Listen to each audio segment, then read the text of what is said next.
Welcome back to Booster Therapy.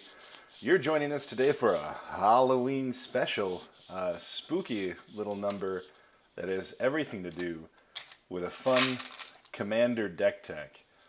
I don't know about you guys, but for my Commander decks, I really like to pop them into these Ultra Pro boxes because they're fun to unbox. So what we're going to do today is kind of dive through a unique Commander deck that is themed for your Halloween season. And then at the end, we have a little giveaway. A few things to get you started, but we'll talk about that later. You got to stay to the end of the video to find out what that's all about. But without further ado, let's unbox this Halloween-themed Commander deck. Put this off to the side, and let's start with the Commander himself. Gyrus, Waker of Corpses. Somebody who was recently released and created with Nature's Vengeance. Pretty easy card to get. He's a pretty affordable commander if you want to use him like that, and one that is kind of unique. We're going to talk through a few different avenues that we're going to play with off of Gyrus and how we are going to succeed with him. But it's a card himself, so he enters the battlefield with a number of 1/1 counters on it equal to the amount of mana spent to cast it. So even if X is 0, he still comes in with 3 for the Jund mana cost. So he's minimally a 3/3. The other nice thing with him is that with Commander tax, that is just only making him larger and larger. So if he gets destroyed one way or another, he heads to the command zone, he has a Commander tax, and you have to pay that 2 extra mana to cast him. Well, one, that means still he only could cost 5 to get him on the battlefield, and then he's a 5/5. So he's never overly punished by what that cost is. And then whenever he attacks, you can exile a creature card with a lesser power from your graveyard. If you do, you create a copy of that token that's tapped and attacking, and you exile it at the end of combat. So on the surface, that seems like it is good, but not good. Like, couldn't we get trapped with maybe he's not big enough, or we're exiling the card so you don't get much recursion on it? But we're going to talk about that. That's the whole point of this deck. And again, I hope you guys enjoy what we're diving into here. And it's all, we created this guy for you for the Halloween season. So even have a nice new Halloweeny fall feel playmat here. The one thing I'm not going to dive a lot into is the mana. We're not going to talk a bunch about that today.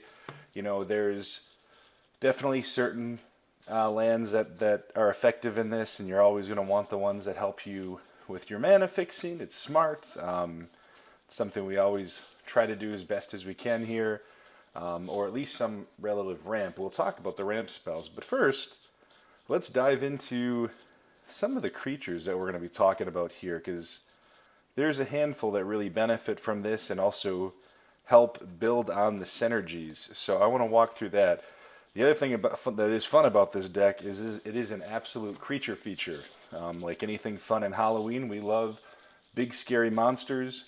Gyrus himself, Gyrus, is already a big scary Hydra zombie looking monster, but the cards that are going to go along with him are going to play off of that, and a lot of them are going to have enter the battlefield effects. So start with Grave Titan, one that when he enters the battlefield, even if he is a token himself, creates 2 more 2/2 black zombie creature tokens. He's a 6/6 for 6 otherwise, so already efficient enough if it's something where we're not pulling him out of the graveyard. We still like seeing him on the battlefield.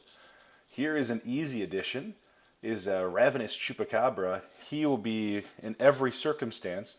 Gyrus can resurrect him, and when he enters the battlefield, he destroys a creature. So clearing the way for you to do some damage. Next we have the Golgari Grave Troll. Really what we're looking at a card like this for is that dredge. We need a handful of mechanics that really work to fill our graveyard up, because if there is nothing in our graveyard, well, we don't get to pop the ability. So Gyrus is a good way to just fill up that graveyard, dredge over and over again. Craterhoof Behemoth, another one that's a 5/5, so he's easy to pull from the graveyard, and when he enters, everything gets +X trample. You're already swinging, so he in X is equal to the number of creatures you control, which hopefully we're really doubling down on lots and lots of tokens, and we'll talk about that in a minute here. but just a fun one to pull from the graveyard to make everything bigger.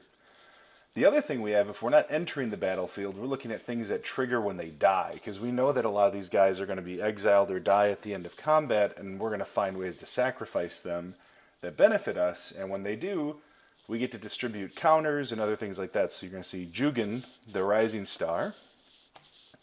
Another one is a new one that we've got here from Guilds of Ravnica. It's the Plague Crafter, and again, he enters the battlefield, he causes each player to sacrifice a creature or planeswalker, and if they can't do that, they got to discard a card. So he's just multi-purposed and really is somebody we love swinging away with Gyrus and just, again, working to clear the way. The Vindictive Lich, it's kind of a similar thing, except we get to choose, and we get to choose our targets. So usually in Commander, you've got your 3 opponents, you're playing a 4-person match, and you get to pick 1 to sack a creature, 1 to discard 2 cards, and somebody to lose 5 life. So just, again, multi-purpose card, enter the battlefield triggers. Duplicate, we get to rob somebody of their effective creature with him. He's also very easy to pull from the graveyard since Gyrus triggers, again, off of the power of a creature that is lesser than his power. This being 2, just very easy to trigger that. Mind Slicer is here. It's one that a lot of people don't think of, but it is a wildly effective card for that hand disruption. I mean, to make everybody discard their hand, if we can find a way to make him go to the graveyard, is pretty awesome. And like I said, we're going to look at a few cards that's going to help us do that. Kresh is not one that necessarily we're looking to pull out of the graveyard as much as it is when he's in play. He just benefits from everything that's going on. So whenever another creature is put in the graveyard, you get to put X/1/1 counters on him, where X is that creature's power, so it's just making him bigger and bigger. So it's just somebody to benefit from what we're doing. Stalking Vengeance doubles down on those creatures entering the battlefield, or sorry, in this case, dying. So when those creatures die, we get to target somebody, deal damage to a player. Gerard, the Golgari Lich Lord, he is just benefiting from your graveyard being filled up. So again, not necessarily one we're looking to pull back from the graveyard as much as we're looking at just having him on the battlefield to benefit from what's already going on. Xenagos, good card to have on the battlefield, so when creatures enter, they get bigger and they can swing harder, so we can stay aggressive. And Perforos, kind of the same deal, except it's dealing damage to each opponent when a creature enters the battlefield. So getting those ETB triggers. Kakusho, much like his brother, when he dies, every opponent loses 5 life and we gain life. Charnel Troll is a new one I added in just because I thought it'd be a little bit of fun. Again, if we get stuck where the commander's too hard to play and we got to work off of a full graveyard, he just helps us discard cards and also benefit from that graveyard being full. Protein Hulk, when he dies, we get to search for another creature and put it into play. Felden, so if we get caught with Gyrus and it's not working, or if we want to double down on the tokens, this guy's a sneaky one. He creates a token that's a copy of target creature in your graveyard, except it's an artifact in addition to its other types. It gains haste and sacrifice it at the end of the next end step. So again, sacrificing means it dies and it gets a lot of those die triggers that we see from some of the other cards when with Gyrus it's exiling the token at the end. So he helps us benefit from that. A sneaky little card. Wormcoil Engine, because we're not sad if he dies. Green Warden of Marasa helps us pull back things that we've lost that we didn't want to lose to our graveyard and getting them back into our hands, not just when he enters, but also when he dies. Torrential Gear Hulk, when he enters the battlefield, we get to benefit from his trigger. Rayhan, last of the Abzan, another one where it's going to enter the battlefield, trigger, and then when things die, it keeps our counters in place and keeps us benefiting from those counters. Doom Whisper is another new one. Again, it's just a graveyard filler. I mean, one, he's a 6/6 flying trample for 5, which is great. But being able to surveil, set up our deck, and move things to the graveyard is a lot of what we're going to try to do here. The Victus Asmati. This is if we're getting later in the game and Gyrus is getting kind of bulky. He is a good card to swing because you get to Chaos Warp, and we're choosing the targets that are being warped. So things that we're killing that are really locking us up, or it's really any permanent. So any permanent that's locking the battlefield, any creature that's sitting in our way, whatever the case is, he helps us get them out of the way. Timbermare, another sneaky one. Everybody's forgotten about this card. When he comes into play, tap all other creatures. So he opens the battlefield wide open for us, keeps things out of our way, and we get to smash on through. And what I have found with this deck is we end up doing a lot of commander damage, more than we'd think. This just gets out there so quickly that it just starts smashing. Another ETB with destroying a creature, so anything that does that is a benefit to us. Hornet Queen, it's an easy one to pull from the graveyard. Normally we'd be like, 7 mana for a 2/2 that sprinkles a few insects? That's terrible. Well, this is something that just sits in our graveyard. We pull it out pretty easily and we just get all of these tokens. And hopefully we get to get more of those tokens. Broodmate Dragon, again, he's one that enters the battlefield, spits out another dragon, so even if we lose him, we still have another 4/4 and we can build up our creature feature. Here's a secret one, a little special guy, Master of Cruelties. This one can only attack alone, but what's kind of unique here is when he attacks, he pulls this guy back and he's tapped and attacking. So even if we're attacking with 7 other things, the Master still gets to attack and we can direct that damage and take somebody down to 1 life. So when everybody's sitting there with 40, having a guy that can pull you down to 1 is a secret nasty guy. Shieldred, this is just in case we get locked up where we can't use our commander for one reason or another. We get to play those things right out of the graveyard. She's just a devastating addition and good for any Jund graveyard deck. The Delver, another ETB where we can pop a creature from our graveyard back to play. Noxious Gearhulk, another easy ETB with Gyrus where he destroys a creature and we gain life. Flesh Carver. So here's another one of those sacrifice abilities where we can sacrifice another creature to build him up. When he dies, we also benefit from his death if we have to lose him, but instead of constantly having tokens exiled, we can sacrifice him to him, building up Flesh Carver, and getting some of those if this creature dies effects out in play. And then the Bloodspore Thrinax. Thrinax. The Lizard that Devours. So when he enters the battlefield, another ETB, he gets an additional 1/1 counter where X is the number of 1/1 counters on him. So each other creature, that I control, when they enter in with a 1/1 counter, they get to double up based on however many he has. So just a few ETB/we die cards and stuff that helps us fill up the graveyard with the creatures. Next we're going to get on to a couple of the board wipes. We keep it pretty simple with board wipes just because we have a lot of creatures come into play. We kill things.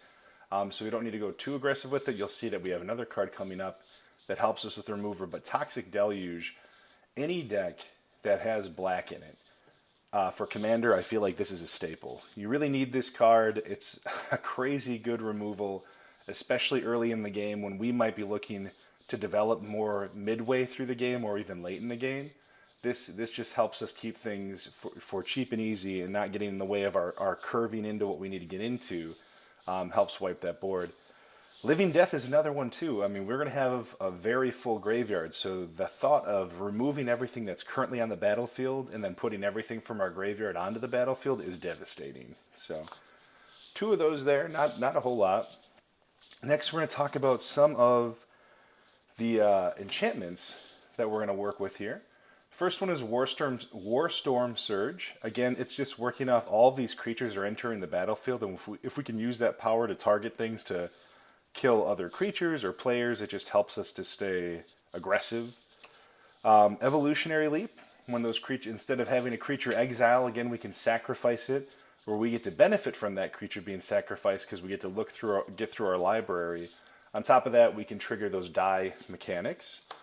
Greater Good is the same thing, except we don't have to pay any mana to do it, which is awesome. So we can sack a creature that was going to get exiled, draw cards equal to that power, and then we discard 3 cards. And again, that's not a bad thing for us. We're filling up our graveyard with all those creatures. Death's Present, whenever a creature dies, put X 1/1 counters on target creature you control, where X is the power of that creature that died. So again, instead of having a creature exiled, we're using Greater Good and cards like that to sacrifice it and then benefit from that sacrifice.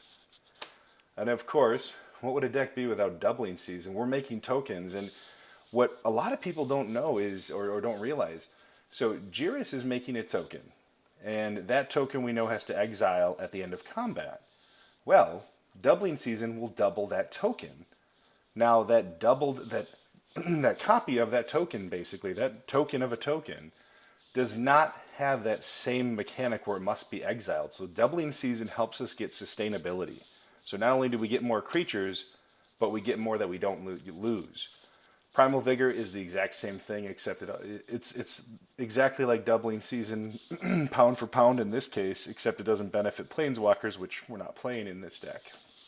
And then Parallel Lives is doubling the tokens, so even cheaper than doubling season to get on the battlefield, and we get to constantly make twice as many tokens whenever we're in that place. And again, when we're copying a token, we don't actually have to lose that at end of combat. So a few different ways to sustain what we're building. The next thing we're looking at is a couple unique artifacts. First one is one that was kind of fun to play. So I've gotten to play this deck a couple times. And Desecrated Tomb was shockingly effective. So whenever one or more creature cards leave your graveyard, create a 1/1 black creature token with flying.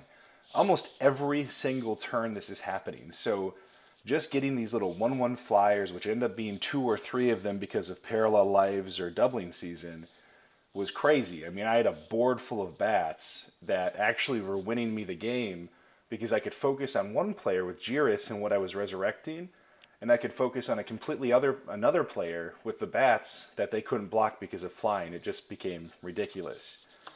The other one is Altar of Dementia. I think this is kind of climbing in price, but I have to be honest, getting like this in Greater Good, cards that don't cost you anything to trigger that sacrifice mechanic are essential. You need this card for this deck to be good. It also is an easy way to fill up your graveyard. And like I said, when we see the stack of creatures here compared to everything else, this gets those creatures where we need them, which is our graveyard. So the next few things I'm going to talk about is some of the ways we're going to control the board and also tutor. So we're going to look at that quick. Well, first was another enchantment I meant to go over with the other one's Grave Pact. So this is an easy one. We have so many things dying so often, and because we like it that way and we expect it to happen, this just making everybody follow suit and sacrifice their creatures makes it really, really hard for anybody to create a board state. So Grave Pact is essential. The next is some of our tutors. So Gerard's Orders helps us put one in hand and one in the graveyard, which is great for us. Mausoleum Secrets, it's the new one with Undergrowth.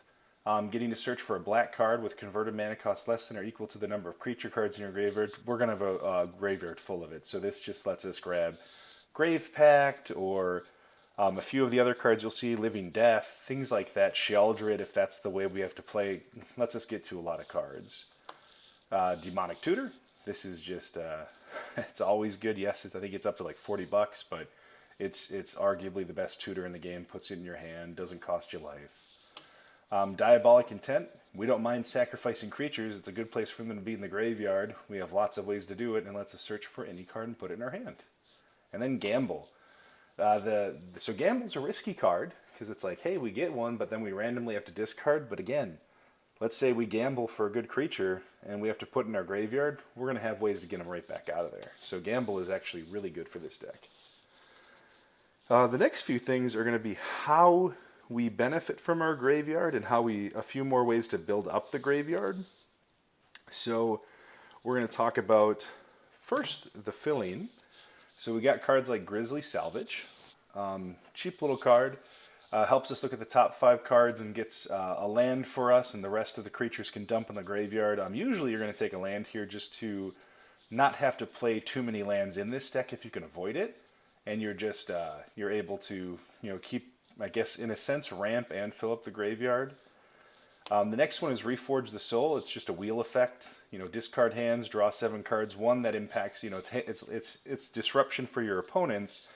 But again, you don't mind discarding. In a lot of cases, we need to find ways to do it. Buried Alive. What would a graveyard deck be without Buried Alive? So pretty easy staple here. And then what do we do if we can't get Gyrus going? Victimize is the first one. You can get 2 creatures from your graveyard to the battlefield. The cost is only to play this and sack a creature. Split card from Apocalypse. Really, we're using death more than anything because it puts a creature into play for 2 mana, but you got life and death. And then, of course, Reanimate. So getting to pull that card from the graveyard and just losing a little bit of life. Let's save that for the end. We'll go right into it, actually. So we'll go to the artifacts. Sundial of the Infinite. So, if you like attacking and you like dealing damage, but you don't want to lose your tokens, here is a fun way to, after damage has resolved and you're approaching your end of combat phase, as long as Sundial of the Infinite is out in play, you tap 1 colorless, tap this, and it ends your turn. That way, that token never has to be exiled. So we pass that turn and that ability never gets to resolve and it never gets to be seen again. So another good way to keep your tokens rather than losing them and just building a gigantic board state. Lightning Greaves, it's just a staple. It's good to keep your commander shrouded and it gives haste, so that's just excellent. Soul Ring, every commander deck needs Soul Ring. It's probably the best first turn play you could have in the game. And that brings us to a ramping. So we're going to have signets, like the Golgari Signet and the Rakdos Signet. Then we've got simple things like Cultivate and Pier's Whim. And why I like Pier's Whim is it gets you a land, but it also controls some of the artifacts and enchantments that your opponents have if you want to try to get them out of the way. It's just such a dual purpose card, so it's got a lot of effectiveness for you. That really is the gist of the Gyrus deck. That's kind of how it breaks down. Again, a lot of graveyard play for your Halloween special. Hopefully you guys have enough time to see this video in time to play maybe with your play group on Halloween. I know Wednesday nights is a popular night for us to play where I'm at, so hopefully it's a fun time for you guys to play. And hopefully this deck inspires you. There's a handful of other ways to go about it. There are some other things you could do. There are other creatures that are probably a little bit more effective, but this is the giant, stompy, Jund graveyard play that I like to go with. It has been really quite successful with more control of the board state than you would imagine, and it really gets rolling. But you've stayed this far, you're about 22 and a half minutes in, and you're wondering, what does Booster Therapy have for me? Well, sleeves included, by the way, we have a fun little giveaway to get you started on this Commander deck. So, some of the rules, let's lay them out real quick. For the giveaway, you have to be a subscriber. What I would ask first is that, as a subscriber, you comment on this video with a commander you'd like to see a deck tech on in the future. Maybe your favorite commander or a legendary card you've thought about. We're looking for you guys to inspire us for our next video and our next commander deck tech on who we could build off of. So please comment with that. The next thing you'll have to do is share on social media. So either on Twitter or Facebook with a simple hashtag #BoosterTherapy @BoosterTherapy giveaway. So if you just have those 2 things in there, we'll be able to track it and verify that it's being shared. So really, you have to like the video, comment, be a subscriber, and then share on social media, and you'll be entered into a drawing for the cards you're about to see right now. This is all within North America, so Canada and the United States is where we're shipping. If you're outside of North America, I'm sorry. We still love you watching our videos and taking part. Feel free to comment. But we won't be able to ship outside of North America. But the first one we got is Gyrus. So you have the commander you need. We've got Parallel Lives, which is a pretty expensive card, and again, helping with that whole token strategy. We've got Noxious Gearhulk, because he is just a very effective card to be wiping the board with or hitting the board with. Solemn Simulacrum, so helping you to ramp and draw cards. He's dual purpose. The Master of Cruelties, to take somebody from 40 to 1 in one simple sweep. And of course, the Sundial of the Infinite, so you can actually keep your tokens that you're creating. So, if you're a lucky winner, which we'll do a drawing shortly after the video is posted, we'll give it a handful of days. We'll post that on the video, see the timeline.